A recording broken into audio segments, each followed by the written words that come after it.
I embarked on a grand journey across Paldea, scouring every lake, ocean, and pond in search of elusive shiny water-type Pokemon. My mission: to assemble the ultimate shiny water-type team and become the champion in a Pokémon Violet hardcore Nuzlocke. My adventure began with a little hiccup because Quaxly here is shiny locked, so I seized this opportunity to replace the humble duck with a far superior aquatic companion, the otter. Say farewell to the beta duck and welcome the Sigma Lenny.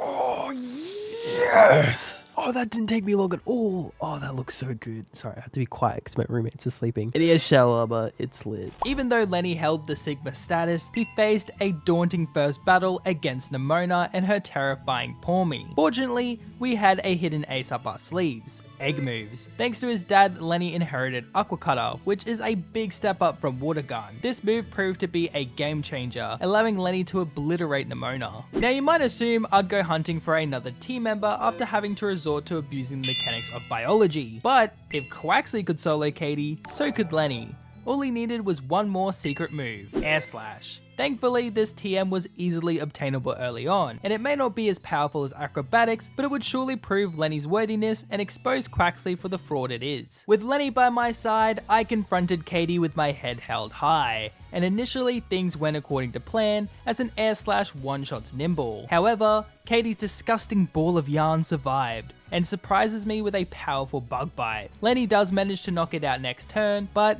anxiety is starting to creep in as Katie sends in her final Pokemon Teddiursa. But Lenny, the absolute beast, outspeeds Teddiursa and made it flinch, not once, but twice, and then delivers the final blow with an Aqua Cutter, winning me the first badge. With a badge in hand, it was time to search for another shiny Pokemon, and since the inception of this challenge, I had a specific team member in mind, one known for its sheer monstrous power. Yes, yes, yes, yes, yes, yes. Oh my god, finally, yes. Oh my god, he's so cute. Look, hello. Oh, you're so cute. I welcomed Angie into the team, and I challenge you guys to guess today's naming theme in the comments below. And after spending some quality time together, Angie evolved into Marill, becoming a true powerhouse. But even Angie wouldn't be enough to face Brassius. Perhaps a newly evolved Lenny was the key to conquering the most formidable fight in the run. The battle against Brassius is already looking tough as Lenny fails to one-shot Petalil with Air Slash. He is able to take it out on the next turn, but is left with half HP as he moves on to battle Smoliv. And Smoliv also survived an Air Slash, but he fell victim to a flinch and was taken down on the following turn. This leaves us with the final challenge, Sudowoodo, whose sturdy ability prevented a one-shot KO, so I had to rely on insane flinch luck. And Lenny, the mad lad, delivered not only a critical hit, but also a flinch. Lenny's heroics not only saved himself, but also Angie. Bless you, Lenny. Take a well-deserved break, buddy. With a new level cap, Angie evolved into her final form, solidifying her place as a top-tier shiny Pokemon. But Paldea has it out for water types as the next gym is led by Iono, who specializes in electric types. And there was only one Pokemon that could guarantee my victory, and that Pokemon was definitely not you. I dubbed Love Disc Tipfish 1 because, let's be honest, he was utterly useless and didn't deserve a proper name. But then, by some stroke of fate, I stumbled upon an outbreak of the Pokemon I was actually after. But it wasn't you! Wait, is that shiny? Oh my god, dude, just give me this shoulder, please. I might have overreacted a bit by naming Magikarp Tipfish 2, but my frustration got the best of me. Though it was only a matter of time before my actual target showed up. Is that shiny? Yes, finally. Oh my god. I think that's shiny, right? I'm not going crazy, am I? Oh my god, am I going crazy? Wait. No, yeah, that's shiny, that's shiny. Don't you come back here. Oh my god, dude, it's been goddamn days, man. Let's go. Oh. Cricket? He's nuts. Finally, the hero who had left us all to fend off electric types has returned. These once tranquil waters now symbolize fear. We needed to reclaim them. Frankie, take this water stone.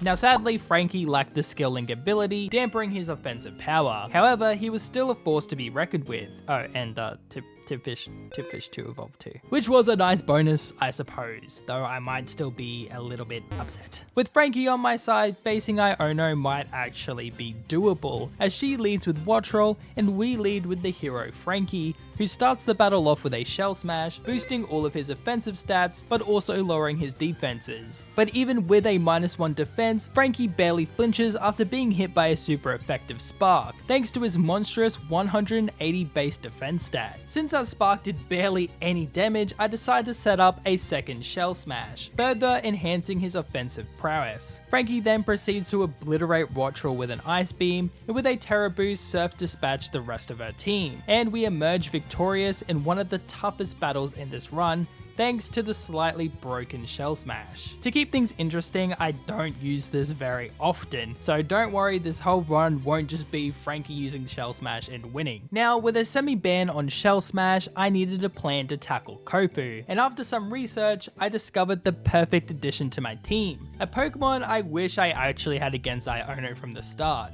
Johto Wooper. I traded a Paldean Wooper with a local lady and set up a delightful dinner date. Please don't mess this up for us. And after some, hanky-panky, it didn't take very long for a very special egg to hatch.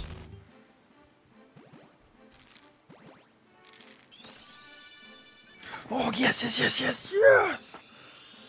Yes, look at him, dude, he's so cute. Please have Water Absorb, please have Water Absorb. Yes. Oh, we're so nuts, dude. Joe possessed the Water Absorb ability, making him a viable tank against Kofu, but he needed some firepower, so I set out to capture a Slowbro, and then with a Slowbro in the party, I equipped Wooper with a Mirror Herb, and after a lovely picnic, Joe learned Curse, and to my surprise, he could also learn the TM for Trailblaze, for some explicable reason. With these two new moves, the plan was clear. Step 1, evolve Joe into Quagsire. Step 2, profit. However, it wasn't quite as straightforward as that, as I had to be extremely cautious about Joe taking too much damage before he was fully set up. To handle Kofu, I decided to lead the battle with Tipfish 2, who lowered Veluza's attack with Intimidate. I then switched between Tipfish 2 and Frankie until Veluza's attack had plummeted down to -6. This made Veluza the perfect target for Joe to set up on. I then brought Joe back in and used Curse 3 times, boosting his attack and defense by +3. Now armed with significant power, Joe was able to 2-shot Veluza with Trailblazers. Next up was Wugtrio, and thanks to a critical hit, Joe one-shotted it with another Trailblaze, and this left Kofu with Crabominable, who managed to survive a Trailblaze with just half HP remaining, and then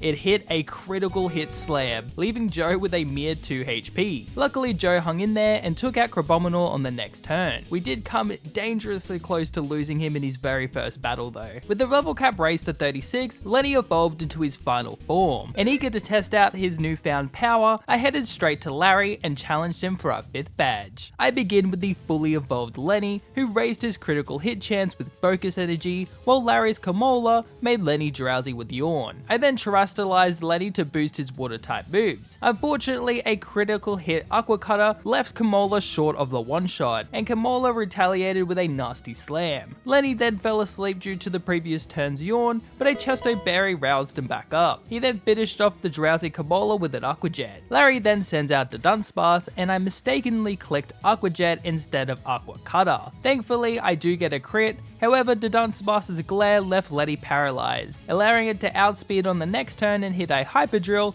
that left Lenny with only 18 HP. Taking a risk, I had Lenny use a priority Aqua Jet to finish off the Dunsparce. If Lenny had been fully paralyzed, he would have been killed, but I wanted him to secure the knockout. Larry's final Pokemon was Staraptor, and with Lenny's HP so low, I had to switch him out for Tipfish 2. Even with the attack drop from Intimidate, Staraptor still packed quite a punch and hit Tipfish 2 with a hard aerial ace. With Staraptor's attack reduced, I switched into Frankie, who could comfortably withstand Staraptor's attacks with his massive defense stat, and after a few surfs, Frankie secured the victory, earning me my 5th badge. No time to rest though, as Nemona immediately challenged us to a battle after our showdown with Larry. Lenny effortlessly one-shot her Lycanroc, which prompted her to send out Pawmo. I mistakenly thought Lenny would outspeed Pawmo since it wasn't fully evolved yet, but I was proven wrong as Lenny had to tank a Spark. Nevertheless, he does one-shot Pawmo with another Aqua Cutter. This brought in Nemona's Goomy, so I switched to Frankie, who endured a Dragon Pulse but responded with a one-shot Ice Beam. Nemona's last Pokemon was Skeledirge, so I brought in Tipfish 2, who shrugged off a Torch Song. The next hit left Tipfish 2 with just above half HP thanks to a critical hit, and he retaliated with a powerful Waterfall, but it wasn't quite enough for a 2-hit KO. Skeledirge then followed up with another Snarl, leaving Tipfish 2 with only 30 HP. I knew I had to switch, but I doubted anyone could tank 2 hits from the boosted Alligator. Yet, Lenny might just survive 1 hit and outspeed with an Aqua Jet. I took the risk and brought in Lenny, and miraculously he hung on with a mere 12 HP. Lenny then narrowly escaped the clutches of death once more and sealed the battle with an Aqua Jet. Those battles were super stressful, having almost lost Lenny twice, so I think it's time for some relaxation and perhaps the addition of another shiny to our team. Oh my god, that took no time at all. Yes.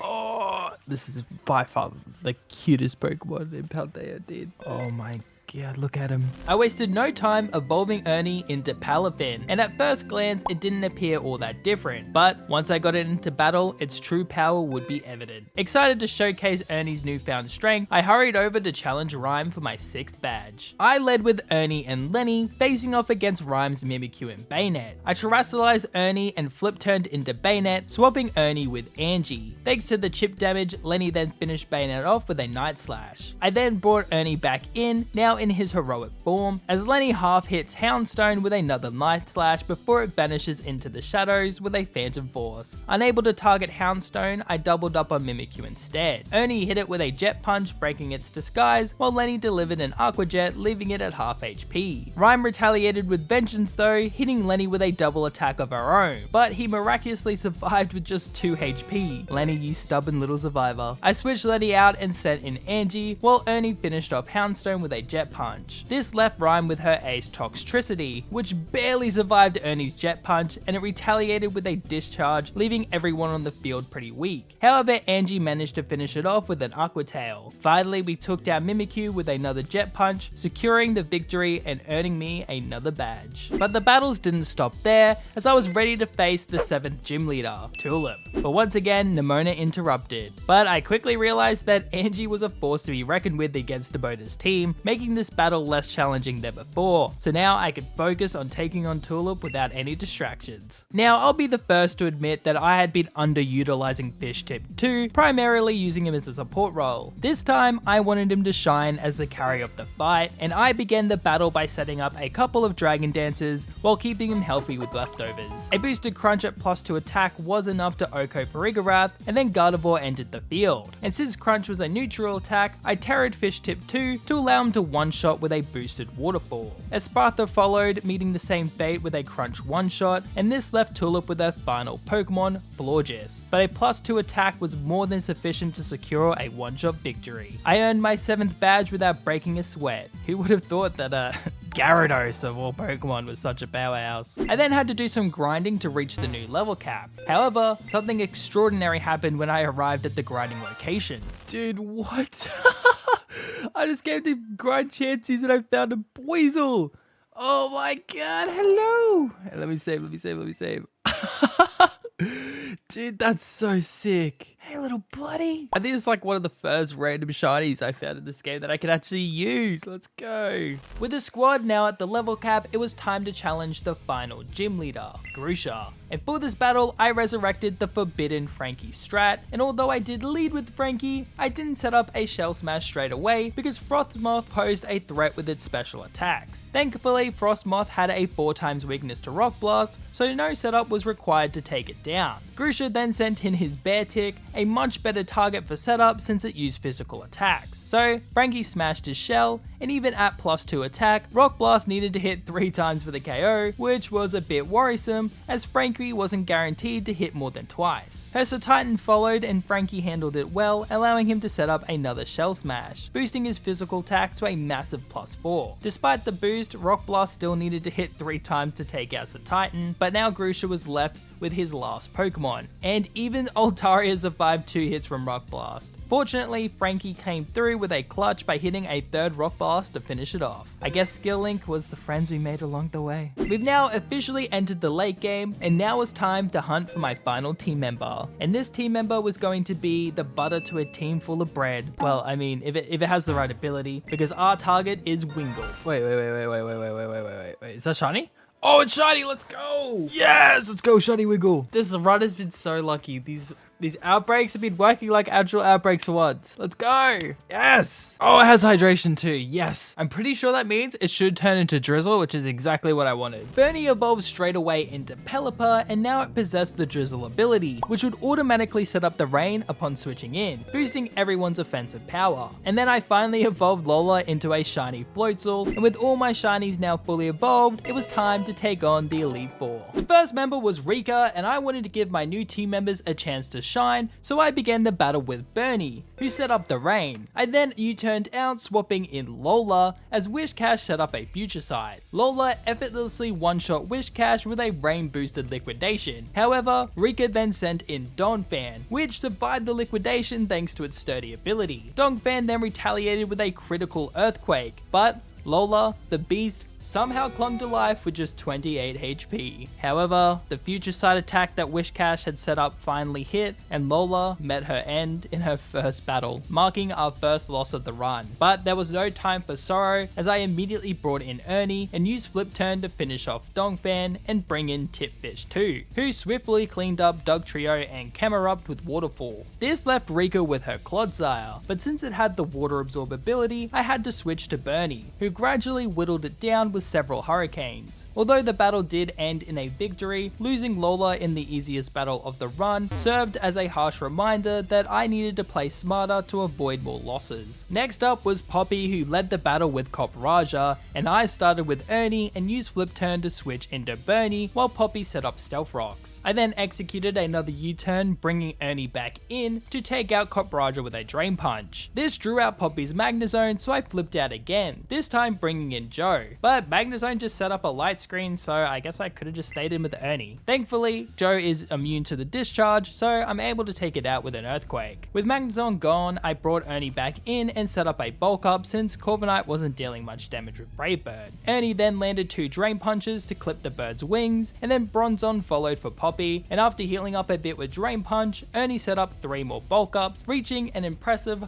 +4 attack. Ernie finished Bronzong off with a Draining Punch, leaving Poppy with her Tinkaton, who Ernie easily dispatched with a Drain Punch for the win. This brought us to Larry, but Frankie's Shell Smash strategy made quick work of his entire team, which I did regret having to do to my homeboy, everyday man, beautiful, handsome, son of a gun Larry, but you know, it's just like I didn't want to lose anyone else. With a heavy heart, I then had to take down Sunset Eyes Hazel, and once again it was a Frankie sweep with Shell Smash. I was reluctant to do it, but out of necessity, I just had to Shell Smash and Ice Beam my way through. Again, I'm sorry, it's the only way to do it deathless. Determined to not lose another teammate, I prepared to fight the champion Geeta, and she led with a Sprathra, who landed a Lumina Crash before Ernie could execute a Flip Turn to bring in Bernie. Bernie also absorbed a Lumina Crash before U-turning back to Ernie, who finished her Sprathra off with a Jet Punch. Geeta then sent out Go-Go, which did pose a huge threat to Ernie with Horn Leech. So I flipped Bernie back in, and although I thought Bernie could outspeed and one-shot with Hurricane, Go-Go moved first and ruthlessly took out Bernie with Horn Leech, losing the best support Pokemon on the team. This was a heavy loss, but there was no time to be sad, as I brought in Frankie to avenge Bernie with 2 Ice Beams. Geeta then sent out her King Gambit, so I switched to Angie to bait the Iron Head, and then switched freely to Ernie, who effortlessly absorbed the attack. Ernie followed up with a Drain Punch to finish off the sitting Samurai, and then Geeta summoned her Avalugg, but with its monstrous defense, I had to set up a couple of Bulk Ups. Even then though, Drain Punch couldn't one-shot it, leaving it in the red. The next turn, I wrapped up the battle with 1 more Drain Punch, as Geeta was then left with her Water-type Veluza, so I terrored Ernie and finished it off with 2 Jet Punches. Geeta was then left with her Ace Glamora, but there was no way it was living a boosted Jet Punch. So with that, we secured the victory and had officially become champion.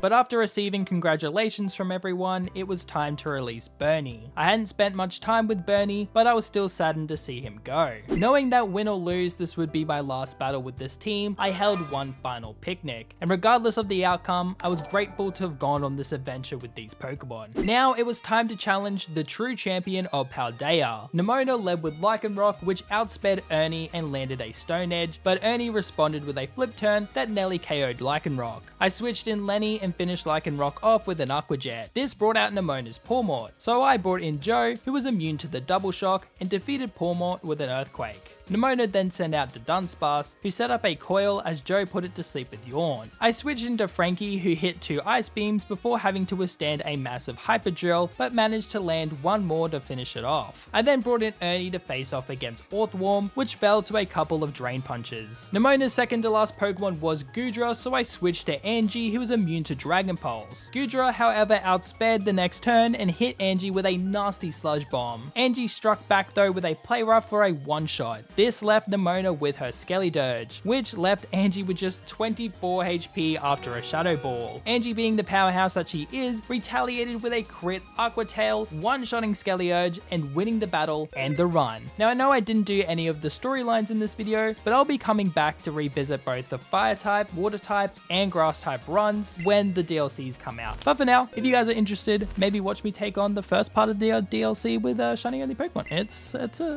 pretty good video, and you probably like it. Thanks guys, and subscribe and stuff, you know.